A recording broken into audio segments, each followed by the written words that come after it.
கர்த்தரால் ஆசீர்வதிக்கப்பட்ட தாய் யார்? ஆமாங்க, அதிகாலையில் எந்திரித்து தேவனை தேடி தன் வீட்டு காரியங்களுக்கு நலமானதை செய்து தன் தொழிலையும் விசாரித்து தன் வேலைக்காலுக்கும் படியளக்கிறாள் நல்ல தாயானவள்.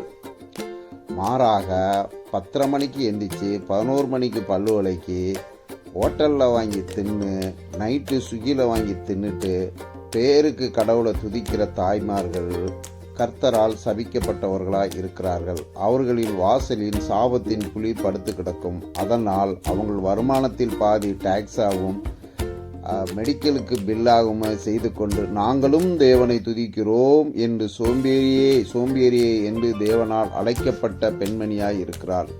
ஆகையால் ஒரு வீட்டை விசாரித்து ஒரு நிலத்தை வாங்குபவள் தேவனால் ஆசீர்வதிக்கப்பட்டவள். மிக்கவர்களோ தேவனால் வெறுக்கப்பட்டவர்கள், சோம்பேறியின் தாய்கள். அவர்களை